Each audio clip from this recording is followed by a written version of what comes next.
Straight ahead on CCX News, parking problems. Could Brooklyn Park now have an answer? See what the city plans to try next to help with snow removal. Plus, hiring for jobs. Plenty of them. See how Topgolf plans to differentiate itself to attract hundreds of workers in Brooklyn Center. And hearing immigrant stories. Interesting perspective on the American dream, as told in Robbinsdale. CCX News starts right now.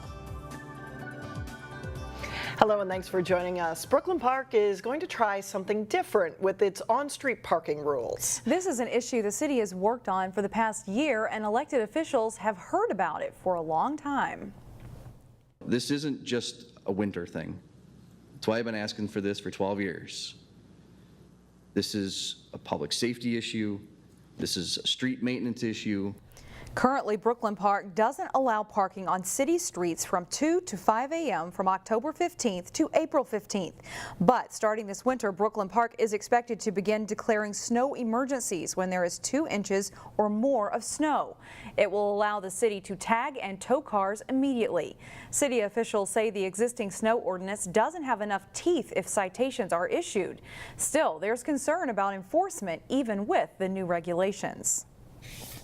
If we're not enforcing what we have now, because enforcement is nearly impossible, truly, we're going to keep adding more rules about that, then what? All we are going to hear about is that we have more rules and they're not enforced. When some resident of ours calls on an ordinance, I expect, short of what the mayor just mentioned as of a life-threatening safety situation that we needed all the forces to be at, I expect that to be addressed. Brooklyn Park Police say they are looking at adding cadets or reserves to help with overnight enforcement. The first reading of the snow emergency option was approved by a unanimous vote. Final approval is expected at a future meeting. One of the area's higher profile new businesses is getting ready to hire for 500 jobs. And company execs say this is an interview like no other. We're not looking for resumes, you know, we're not looking for robots, we're looking for personalities. Topgolf calls its upcoming interviews an ambition hiring event full of intrigue. The company says its hiring process is intended to showcase its culture of fun and energy. The management team is currently in training as progress is made on the new 65,000 square foot open air facility that will include a restaurant, bars, and more than 100 climate controlled hitting bays. Starting on July 30th, Topgolf will begin 2-hour interviewing events for up to 200 people at a time to fill the hourly positions. Those jobs range from servers and line cooks to bartenders and dishwashers. Despite facing competition for workers from other large employers, such as the new Hy-Vee that's under construction in Robbinsdale, Topgolf officials say they are not worried about filling the 500 spots because they're a one-of-a-kind company with a culture of growth and development. We really create a fun atmosphere, and you know, and we focus, you know, on making sure that, you know, everyone has a good work-life balance. Topgolf expects to open in September. For more information about their upcoming hiring events, you can go to our website at ccxmedia.org. Meanwhile, the mayor of Brooklyn Center says there are at least 8 redevelopment projects, including Topgolf, occurring in the city in this summer alone. He says the city is rejuvenating itself. We didn't get that 10 years ago. We didn't get that 12 years ago when everybody moved out and the businesses moved out to Maple Grove and things were on the decline. Wilson says the redevelopment Brooklyn Center is currently experiencing did not happen overnight. He says it could take another 20 years to bring new life to all of the underutilized properties. Several cities have a plan to manage the deer population in their cities, but Brooklyn Center is taking steps to control the wild turkeys. Last fall, residents approached the city asking what to do about wild turkeys roosting in their yard. The city consulted with the DNR and Three Rivers Park District for options, and now they're changing their wildlife ordinance. Before, the law only prohibited the feeding of deer. Now it could prohibit the feeding of all wild animals, which includes turkeys. The city passed the initial reading of the change. Immigrants come to the United States for a variety of reasons, but something they all have in common is a story of their journey and a dream for their new life in America. As Delane Cleveland reports, a local restaurant owner is giving some immigrants in Robbinsdale the chance to share their stories. I think America is the land of opportunity. You know what I mean? If you want to be, you can be. Behind every business in downtown Robbinsdale, I love my employees, my customers. My employees are like my other family. lies a story People in Robbinsdale are so supportive. of how it came to be. I want to open a restaurant. I want to be a famous chef someday. The stories belong to people who immigrated to the United States from various parts of the world. Do we have analytics? Can we track that stuff? And they're being told thanks to a pair of restaurant workers turned podcast hosts. We just really want to share stories that are inspiring and help others, maybe achieve a dream that they didn't realize they could. Tina Sulia runs Nonna Rosa's Italian restaurant in Robbinsdale. In June, she and her employee Taylor Rivera launched a podcast called Immigrants in America.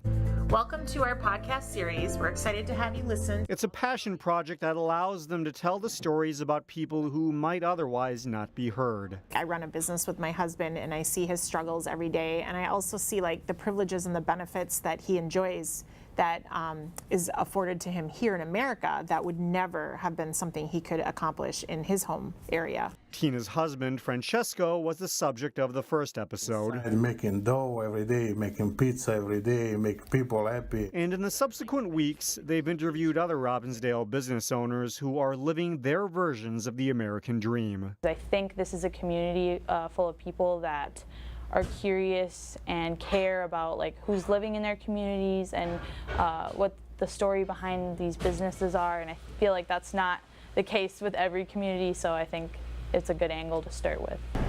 Every immigrant story is unique, and in the coming months, Tina and Taylor hope to share more tales about what brought some of them to Robbinsdale. In Robbinsdale, Delane Cleveland, CCX News. You can find the Immigrants in America podcast on SoundCloud. Taylor and Tina hope to publish on Apple Podcast in the coming months after they create more content. Still ahead on CCX News, we'll check out some of the best gardens in the area up next on Backyard Getaways. Plus, a look ahead to a big baseball tournament that's part of Robbinsdale's Whiz Bang Days celebration. But first, an excessive heat watch in effect for Wednesday. This week in Backyard Getaways, it is all about flowers, plants, trees, and gardens. Eric Nelson joins us live with more details on that. Hi, Eric. Alex and Shannon, the Gorgeous Gardens of Plymouth tour is on Sunday, and this is a chance for gardening buffs to check out 5 local backyards, and one of them is the home of Matt Dunn. That's where we are now. He joins us right now, and Matt, what a spread you have. People are going to come out here and they're going to see a lot of cool things, aren't they? Yeah, thanks, Eric. Nice to see you. It is pretty cool out here. That's why I like it. It's been here for 4 years, and it's about 3.5 acres of fun and beauty, and I love sharing it with other people, and there's lots to see. And the magnet is the treehouse. That seems to draw people in. Magnet is the treehouse, so we've got the gardens, but also I'm saying if you want to go through the treehouse, which got some publicity about a year ago, people are welcome to go through that. But there's also a beautiful vegetable garden that we added this summer that's about 600 square feet. There's probably about 400 hosta in the backyard, as well as some really cool Peanuts characters, if you remember, from Charlie Brown. So between that, the treehouse, there's an amazing shrub garden behind me, the pond, some animals. There's lots to look at. All right, Matt, we look forward to coming out here on Sunday. Again, that's Matt Dunn. Meanwhile, Minnesota's most famous garden is located in Chaska, and that's the focus of this week's Backyard Getaways.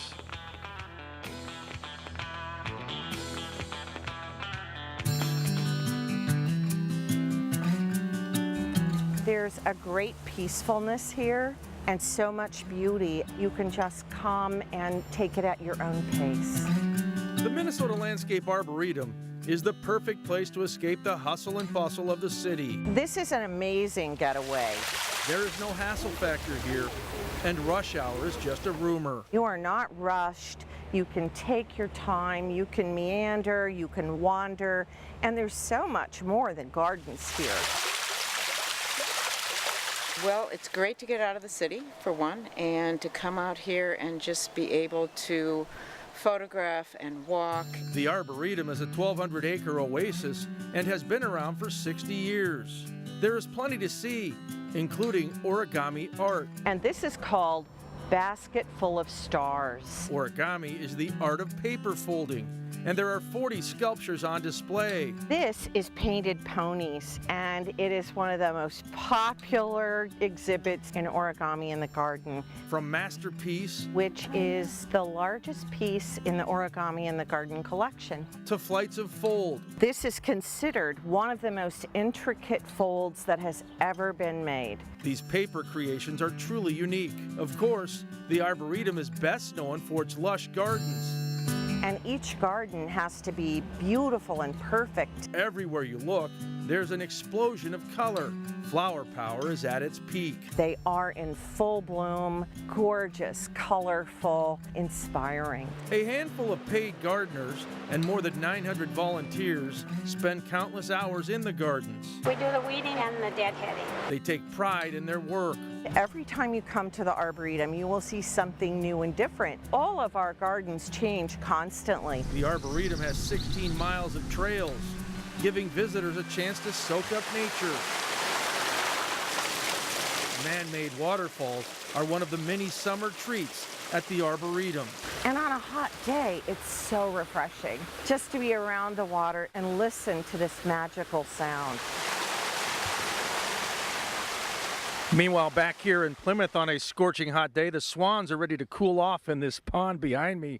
Again, the Gorgeous Gardens Tour is from 11 to 3 on Sunday. Tickets can be purchased at Bachman's, the store in Plymouth. The tour goes on, rain or shine. Reporting live in Plymouth, I'm Eric Nelson, CCX News. All right, thank you, Eric. Very pretty out there. Gorgeous. Oh, great gardens. Up next, we'll check out an annual tradition in Golden Valley. But first, they're working hard over the summer to become one of the state's best boys basketball teams. John Jacobson has more with the Park Center Pirates. That's coming up next in sports.